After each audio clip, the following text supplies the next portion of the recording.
Kapayapaan po ang sumainyo mga giliw naming mga taga-subaybay. Dumating na naman po ang isang pagkakataon upang tayo po ay makapakinig ng mga banal na salita ng ating Panginoon na nasusulat po sa tinatawag na Biblia. At ito po ay ihahatid sa inyo sa pamamagitan po ng programang ito na ang Kabanal-Banalan.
Ako po ang inyong lingkod, kapatid na Benhanan, at sa pagkakataong ito muli ay makakapiling natin ang ating minamahal na kapatid na Neraya. Kapayapaan po, kapatid na Neraya. Kapayapaan din pong sumainyo, kapatid na Benhanan, at kapayapaan po sa lahat ng aming mga mahal na taga-subaybay ng programang ito na ang Kabanal-Banalan. Sa pagkakataong ito, mga giliw naming mga taga-subaybay, isang mahalagang paksa ang sa atin po'y inihanda upang malubos po at lalo pa nating makita ang kagandahang loob ng ating Panginoon na iniuukol niya sa atin ng mga tao. Ito'y sa paraang makita natin, maunawaan natin kung ano ba ang dapat na maging pamumuhay ng tao dito sa lupa samantalang siya ay binibigyan ng buhay at kalakasan. Kaya ang paksang aralin na atin pong pag-aaralan ay may ganito pong pamagat: ang kahalagahan ng pagsasanay sa kabanalan. Pagka po napag-uusapan ang isang bagay patungkol sa pagsasanay, ito po'y umaakay sa tao upang kung ano man yung kanyang pinagsasanayan, ay maabot niya ang lalong mas mataas na antas ng paggawa ng kung ano man ang kanyang ginagawa sa kanyang buhay. Halimbawa, ang manggagamot o ang isang doktor, kinakailangan ng isang doktor upang maging dalubhasang doktor ay patuloy siyang magsanay sa tinatawag na panggagamot. Ganon din ang isang sundalo, kinakailangan niyang dumaan sa isang pagsasanay upang maging epektibo at malakas na sundalo. At sa iba't ibang larangan po na kinalalagyan ng tao. Mga guro, kailangan mo magsanay para ikaw ay maging dalubhasa at maging eksperto sa larangan na iyong kinalalahukan. Sa pagkakataong ito, anuman ang iyong kalagayan, anuman ang iyong propesyon, mayroon pong isang bagay na ibig ipaunawa sa atin ang Panginoon. Regardless kung ikaw ay may hanap buhay, profesional o anuman ang kalalagayan o katatayuan natin sa buhay na ito, isang bagay po ang isang napakakailangan na dapat ay pinagsasanayan nating mga tao. Sapagkat alinsunod sa paksa, napakahalaga po na ang lahat ng tao'y masanay sa kabanalan. Pagkakabanalan po ang pinag-uusapan sa panahon po natin ngayon, kapatid na Neraya, parang ang dating sa mga tao nito ay parang kakornihan na, hindi na masyadong mahalaga yan, at sagabal yan sa pinapangarap ng tao na ibig niyang marating. Pero gayon nga bang talaga ang dapat na maging mindset ng tao tungkol sa kabanalan? Yan po ang sama-sama nating pag-uusapan at pag-aaralan, mga giliw naming taga-subaybay. Kapatid na Neraya, tungkol po sa usaping pagsasanay, saan ba mas nasanay ang mga tao noon at maging sa atin pong kasalukuyang panahon? Ang sagot po ng Biblia ay mababasa po natin sa Aklat ng Jeremias. Ang kapitulo po ay 13 at ang versikulo ay 23. Sasalin po ng Biblia ang bagong ang Biblia. Inyo pong pakibasa, kapatid na Benhanan. Mababago ba ng taga-Ethiopia ang kanyang balat o ng leopardo ang kanyang mga batik? Kung gayon ay makakagawa rin kayo ng mabuti, kayong mga sanay gumawa ng masama. Narito po ang pahayag ng banal na kasulatan sa pamamagitan ng talatang binasa. Sa isang paghahambing ay inilarawan ng talata ang kalagayan ng mga tao noon at yun din po ang kasalukuyang kalagayan ng mga tao ngayon tungkol sa paraan ng pamumuhay. Ayon sa talata, ang tao ay gaya ng mga taga-Ethiopia. Ito po yung lahi ng mga tao na may maiitim na balat na saga ng kanilang sarili ay hindi nila kayang paputiin ang kanilang balat. Gaya din anya ng leopardo na saga ng kanyang sarili ay hindi niya kayang alisin ang kanyang mga batik. At kung magagawaan niya ng mga taga-Ethiopia at ng leopardo ang pagbabago, ganun din magagawa ng tao ang pagbabago. So pinapakahirap sapagkat ang mga tao niya, kayuan niya ay mga nasanay o mga sanay na gumawa ng masama. Sa ibang salita po, naging bihasa o dalubhasa ang maraming tao sa paggawa ng kasamaan sapagkat yun po ang kanilang napagsanayan. Kaya maunawa po natin na ang mga tao noon, maging ang mga tao sa kasalukuyang panahon at tayo po mismo ang makasasaksi nito, sila po ay nasanay na sa halip na maging bihasa o sanay sa paggawa ng kabutihan, mas marami pong mga tao ang sanay at bihasa na gumawa ng masama. Mga giliw naming mga taga-subaybay, ito po ang realidad ng buhay. Ito ang katotohanan na umiiral sa buong mundo ngayon. Hindi man turuan ang tao na gumawa ng masama, pero bakit nangyayari na dumating sa punto na ang tao ay naging bihasa kahit hindi tinuturuan na gumawa ng kasamaan? Kapatid na Neraya, paano po ba inilalarawan ng Biblia ang kasanayan ng mga tao sa paggawa ng kasamaan? At ano po ang naging pangunahing dahilan nito? Ang dalawang katanungan pong yan ay ating sasagutin at maunawa sa pamamagitan po ng mga talatang babasahin na tinalakay ng Apostol Pablo nang siya'y sumulat sa mga Kristiyano na noon ay naninirahan sa dako ng Roma. Sa Roma, Kapitulo 3, versikulo 10 hanggang 19, sa salin ng Bibliang Tagalog, Popular Version. Ayon sa nasusulat, walang matuwid, wala kahit isa. Walang nakauunawa, walang humahanap sa Diyos. Ang lahat ay lumihis ng landas at nagpakasama. Walang gumagawa ng mabuti, wala kahit isa. Ang lalamunan nila'y tulad ng libingang bukas. Ang kanilang mga labi ginagamit sa pandaraya. Dila nila'y makamandag na parang ulupong. Puno ng panunungayaw at masasakit na salita ang kanilang bibig. Matulin ang kanilang mga paa sa pagbububo ng dugo. Parang dinaanan ng salot ang kanilang madaanan. Hindi nila alam ang daan ng kapayapaan. Ang pagkatakot sa Diyos ay walang pitak sa kanilang puso. Ngayon, nalalaman natin na anumang sinasabi ng kautusan ay sinasabi sa mga nasasaklaw nito upang walang maidahilan ang sinuman at managot ang lahat sa paghuhukom ng Diyos. Narito po ang sagot ng Biblia tungkol sa paglalarawan sa kasanayan ng mga tao sa paggawa ng masama. At bukod sa inilalarawan kung gaano kasama ang mga tao noon at kung gaano kasanay gumawa ng masama ang tao ngayon, ay masasabi nating talagang dalubhasa na ang mga tao. At bukod dyan ay ipinaliwanag din sa mga talatang binasa ang mga pangunahing dahilan kung bakit nasanay ang mga tao sa paggawa ng masama. At kung hindi magbabago ang mga tao, nasa talata rin ang magiging masamang dulot o epekto nito sa kanilang pagkatao. So gaya ng ating narinig, nahulog ang mga tao sa kawalan ng pagiging matwid na paraan ng pamumuhay.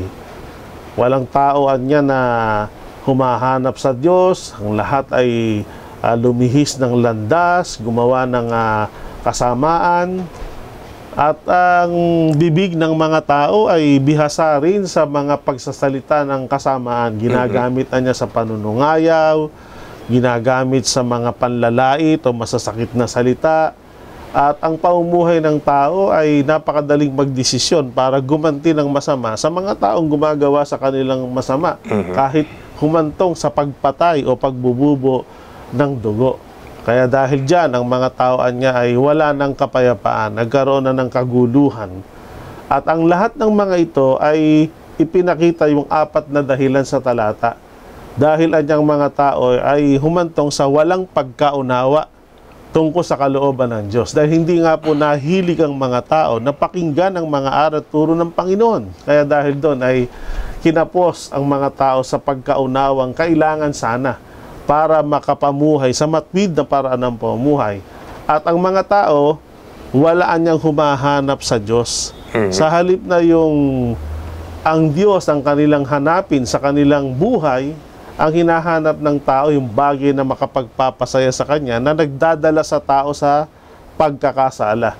Kaya ang naging pamumuhay ng tao, ang lahat ay lumihis ng landas at nagpakasama. So sa halip na dumaan sa daan ng kabutihan, dumaan sa daan ng kasama, sila ang pumili ng sarili ng daan na kanilang lalakaran. At ang lalong dakilang dahilan kung bakit nahulog ang maraming tao sa pagsasanay sa kasamaan, ang pagkatakotan niya sa Diyos ay wala sa pitak ng kanilang puso.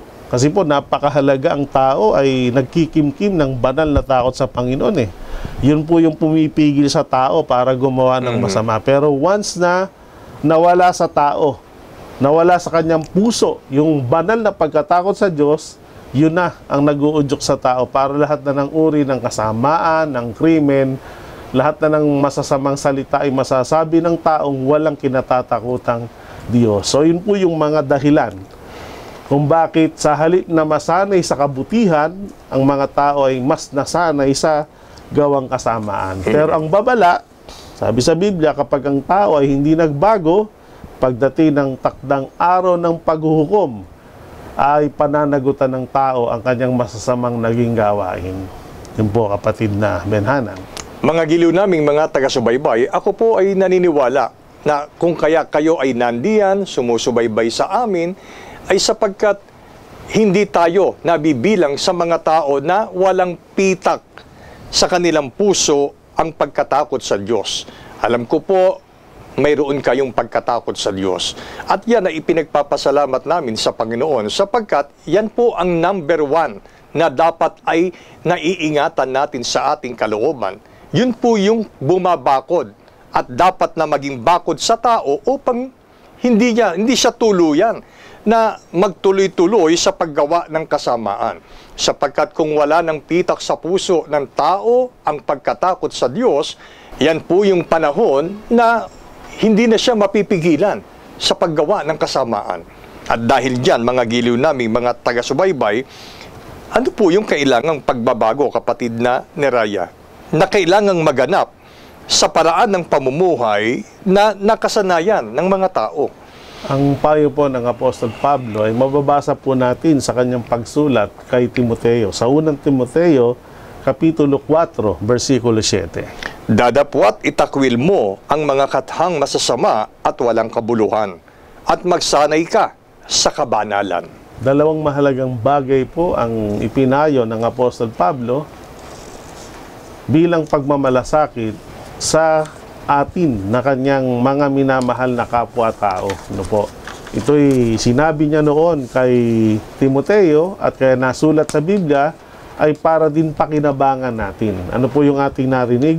Ang payo niya, itakwil mo ang kathang masama at walang kabuluhan. Pangalawa, magsanay ka sa kabanalan. So alam naman po natin, pag tayo sanay sa gawang kasamaan at hindi tayo nagbago, tiyak po, sa araw ng paghuhukom, pagdudusahan natin yung ating mga naging gawa.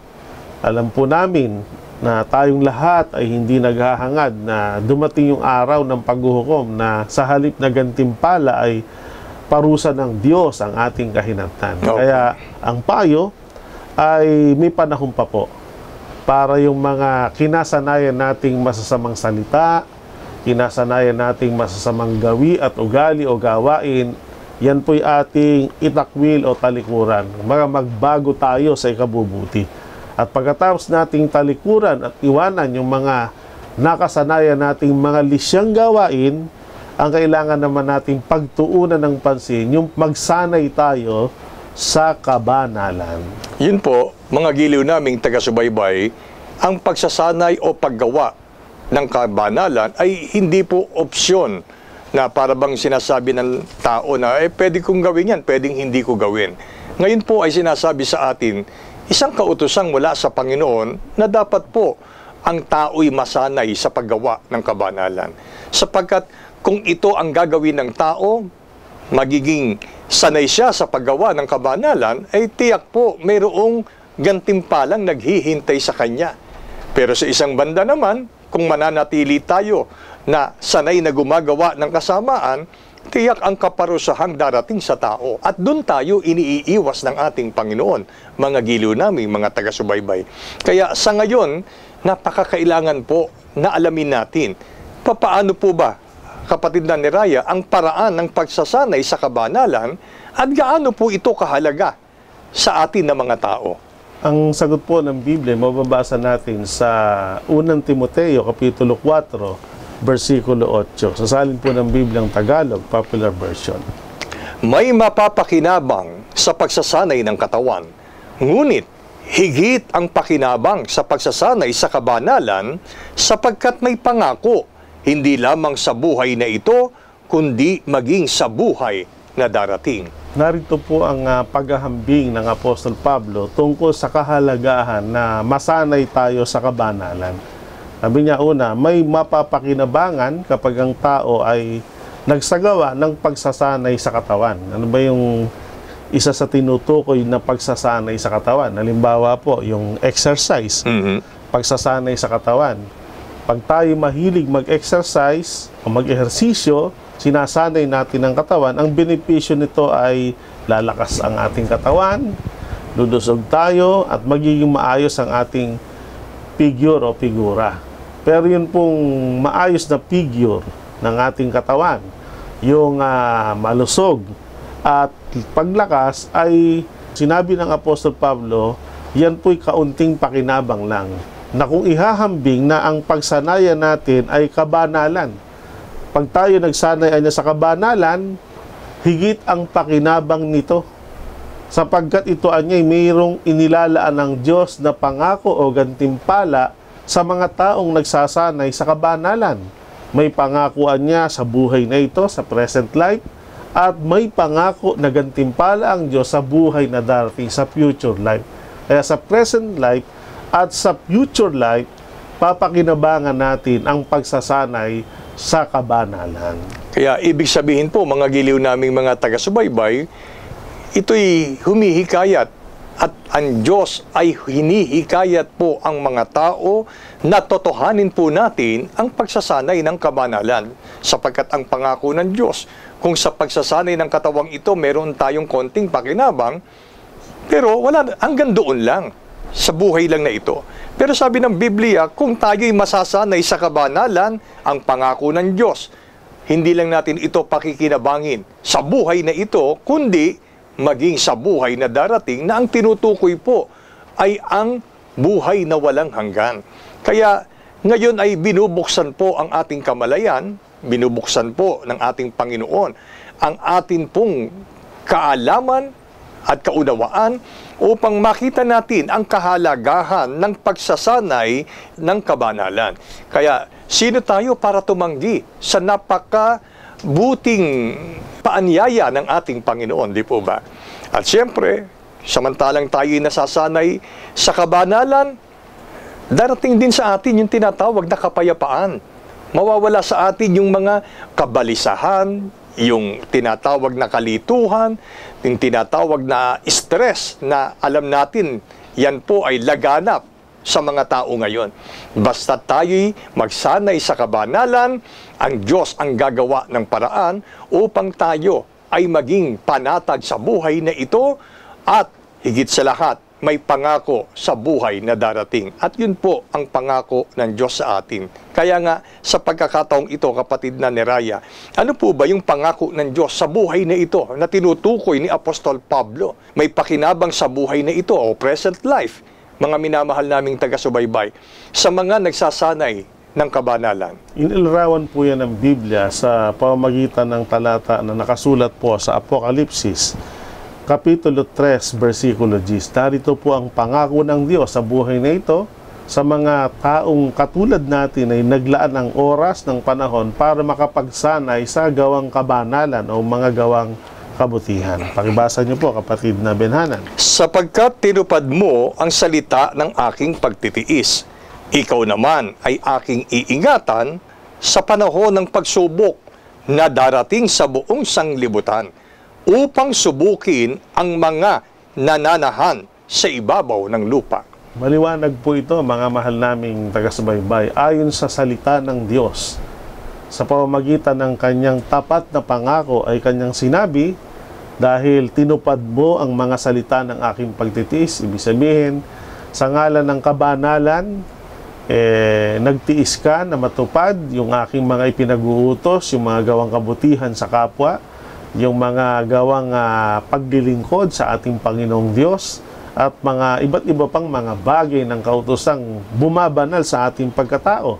Ang pangako ng Diyos, ikaw naman anya, ay aking iingatan sa panahon ng pagsubok na darating sa buong sanglibutan upang subukin ang mga nananahan sa ibabaw ng lupa. Narito po ang isang propesiya na malapit ng maganap, na ang lahat ng nananahan o naninirahan sa buong lupa, sa buong sanglibutan, ay magpaparanas ang Diyos ng pagsubok sa kanila. Pero ang mabuting balita, sa panahong yon, ang mga nagsanay sa kabanalan, may pangako ang Diyos sa kanila. Sa panahong yon, sabi ng Diyos, tayo'y kanyang iingatan. At tumbas ng salitang, ako ang bahala sa inyo, kukupkupin ko kayo, ililigtas ko kayo. Kaya sa panahong yon, ang epekto ng malaking pagsubok sa buong sanglibutan ay hindi nila malaman ang kanilang gagawin. Magugulo ang kanilang buhay, ang kanilang kaisipan. Subalit ang mga Kristiyano, ang mga taong naglaan ng panahon para magbanal ay mabubuhay sa kapayapaan, gaya ng inyong sinabi kanina. Dahil mapapasailalim tayo ng pag-iingat, pagkukupkop ng Panginoon. At kung merong taong nasa pinakaligtas at pinakamaayos na kalagayan sa panahong yon, yun yung mga taong nasa ilalim ng pag-iingat ng Diyos. At makiklaim lang po ng tao ang pangakong yon pag tayo po ay nagsanay sa mga gawang kabanalan. Yan ang pangako ng Diyos sa present life. Isang napakagandang buhay na nasa ilalim ng pag-iingat ng ating Panginoon. Mga giliw naming mga taga-subaybay, minsan pa, bulayin po natin ang mga talatang atin pong naririnig. Kung minsan mababaw ang konsepto ng tao sa tinatawag na paghahanda, isang nagbabadyang kalamidad. Halimbawa, isang super typhoon ang ibinalita o darating ito sa ganitong petsa, sa ganitong oras, sa ganitong araw. Kaya ano gagawin ng tao? Naghahanda sila. Diba? Nag-iimbak sila ng pagkain, tinitignan nila kung saan ba yung mga ligtas na dako na pwede nilang puntahan. Hindi po masama yun, pero masasabi pong yan ay mababaw sapagkat yung hinahangad nating kaligtasan sa araw ng kalamidad, Diyos po ang bahala ron. Kaya dito po sinasabi sa atin, may pagsubok na darating sa buong sanglibutan. Ano ang ihahanda mo? Ano ang ititipunin mo? Mga giliw naming, mga taga-subaybay, mag-iimbak ka ba ng maraming pagkain dahil nabasa mo sa Biblia na mayroong pagsubok na darating sa buong sanlibutan? Mag-iipon ka ba ng napakaraming pera o kayamanan para maging panagot sa pagsubok na darating? Hindi po. Hindi po. Wala pong magagawa ang anumang material na bagay sa pagsubok na ipararating ng Panginoon sa buong sanglibutan. Ano po ang nararapat? Para tayo po ay makalatiyak na tayo'y iingatan ng Diyos. Mag-ipon tayo ng kabanalan. At yung pag-iipon ng kabanalan, yan po'y may proseso. Ang proseso, pagsanayan po natin na gawin po ang mabuti sa paningin ng Panginoon. Hindi yung kung ano yung mabuti sa paningin ng tao.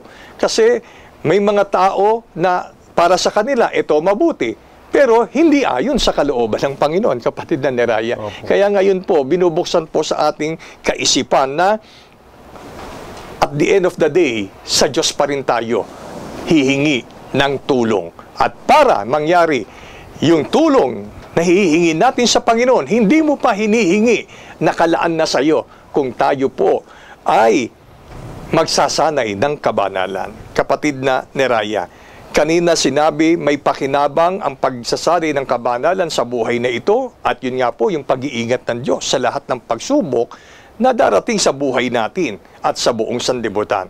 Ano naman po ang pangako ng Diyos sa buhay na darating? Sa hinaharap sa mga taong pinili na mas masanay sa mga gawang kabanalan. Ang sagot po ng Biblia ay pinahayag sa pamamagitan ng Apostol Juan, sa pamamagitan niyang sulat sa unang Juan, Kapitulo 2, versikulo 25. At ito ang pangakong kanyang ipinangako sa atin, ang buhay na walang hanggan. Napakaliwanag po ang pahayag na ito ng Biblia sa pamamagitan ng Apostol Juan sa mga taong pinili niyang iukol ang kanyang panahon sa pagsunod sa mga utos ng Diyos. Mas sinanay niya ang kanyang sarili na sa halip na tumulad siya sa ibang taong nagsasanay sa gawang kasamaan ay nagsanay sa gawang kabutihan, sa mga gawang kabanalan. Ang pangako ng Diyos sa buhay na darating sa future life, kaya ng ating narinig, ito ang pangako na kanyang ipinangako sa atin, ang buhay na walang hanggan. Meron po kasing dalawang uri ng buhay. Yung pansamantalang buhay at yung permanenteng buhay. Sa ngayon po, may buhay tayong taglay. Pero sa ayot sa gusto natin, darating panahon, dahil ito ay temporary life, mawawala po ito sa atin kahit gaanong pag-iingat ang gawin natin. Pero ang mabuting balita, kung tayo po ang ating buhay na ito, ginamit natin sa pagpapakabanal at ito'y binawi o isinauli natin sa Diyos na nagpahiram nito, ang magandang balita, meron siyang isang panibagong buhay na ipagkakaloob na hindi niya nababawiin. Ayon sa kanyang pangako, ang kailangan lang magbanal ka, at kung ikay magbanal, ang pangakong kanyang pinangako, ang buhay na walang hanggan. Yung buhay na pag ibinigay sa iyo, hindi niya nababawiin. At kaya nga tinatawag tong buhay na walang hanggan, hindi ka na mamamatay. Ito po yung permanenteng buhay na ipinangako ng Panginoon. At ito'y mangyayari sa kanyang ikalawang pagparito hanggang sa ipagsama niya tayo sa dako na kanyang kinaroroonan doon sa kaharian ng langit.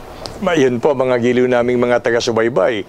Kung minsan, madalas natin naririnig, naging pamilyar na sa ating pakinig yung buhay na walang hanggan. Pero para lalo nating nasain na makamit ito, mga giliw naming mga taga-subaybay, kapatid na Neraya, papaano po ba inilalarawan ng Biblia yung napakagandang buhay doon sa buhay na walang hanggan? Ipinakita po ito ng Diyos kay Juan sa pamamagitan ng isang pangitain kung gaano kagandang buhay na walang hanggan doon sa bagong langit. Babasahin po natin ang paglalarawan sa Apokalipsis 21:1 at 4. At nakita ko ang isang bagong langit at ang isang bagong lupa, sapagkat ang unang langit at ang unang lupa ay naparam, at ang dagat ay wala na. At papahirin niya ang bawat luha sa kanilang mga mata, at hindi na magkakaroon ng kamatayan, hindi na magkakaroon pa ng dalamhati, o ng pananambitan man, o ng hirap pa man. Ang mga bagay ng una ay naparam na. Narito po ang paglalarawan ng Biblia sa pamamagitan ng huling talatang binasa.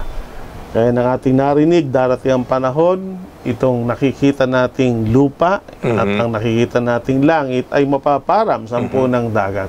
Pero ang mabuting balita, kung maparam man ang dating lupa at ang dating langit, maging ang dagat ay maparam o mawala na, merong isang panibagong langit at isang bagong lupa na tinatahanan ng buhay na walang hanggan. Doon tayo dadali ng Diyos. At sabi ng kasulatan, doon ang buhay doon ay wala ng pagluha. Papahiri ng ating luha sa ating mga mata, at yung kamatayan na kinatatakutan ng tao sa mundo, doon sa langit, sa buhay na walang hanggan, ay hindi na magkakaroon doon. At ang paraan ng pamumuhay doon, di na magkakaroon dalamhati. Wala na anyang panambitan. Wala nang hirap pa man ang mga bagay na ating naranasan o pinagdaanan sa mundo, hindi na natin dadanasin dun sa kalangit-langitan. Ganito po, inilalarawan ng Biblia ang ganda ng buhay na walang hanggan. Yun po, mga giliw naming mga taga-subaybay, napakaganda ang inihandang buhay na walang hanggan para po sa atin na magsasanay ng kabanalan. Alam niyo po, hindi bali na pong magtiis tayo sa buhay na ito. Hindi baling magsakripisyo tayo. Huwag kang malulungkot, mga giliw naming taga-subaybay, kung tila hindi tayo nakaranas ng maginhawang buhay sa buhay na ito. Okay lang po yan. Kaya sabi ng Biblia, kung ikaw man sa buhay na ito, nagkaroon ka ng mabigat na karamdaman o sakit, naghihikaos ka sa buhay na ito, lumuluha ka bunga ng kahirapan sa buhay na ito, huwag mong kalimutang magsanay ng kabanalan, sapagkat darating ang panahon, yung negatibong nararanasan natin sa buhay na ito ay pansamantala lamang. At pagkatapos po ng pansamantala at pangsumandaling kapighatian o kahirapan na naranasan natin sa buhay, pero sa kabila nito ay naitaguyod natin sa ating buong buhay ang pagsasanay ng kabanalan, may nakahandang gantimpala sa atin. Yung unang naranasan natin dito, sabi ng Biblia, mapaparam na yon. Wala na yon. Hindi ka na magkakasakit doon sa buhay na walang hanggan. Hindi ka na maghihirap, hindi ka na magdadalamhati. Wala nang pananambitan o kalungkutan man. Lahat ng araw at oras, pawang kagalakan ang atin pong mararanasan. Kaya tayo na po, mga giliw naming mga taga-subaybay, magpatuloy po tayo sa pakikinig ng mga pagtuturo sa programang ito na ang Kabanal-Banalan upang lalo nating makita ang ating sarili at ano pa ang dapat mabago sa atin pong pamumuhay at malaman natin ang kalooban ng ating Panginoon Diyos. Ito ang umakay sa atin para lalo pa nating mahalin at ibigin ang Diyos at magkaroon tayo ng handang kalooban na kung ano ang iutos ng Diyos, yun po ang atin pong sikaping magawa. Ipagpala po sa atin ang mga pagtuturong ito mula ngayon at magpakailanman. Amen.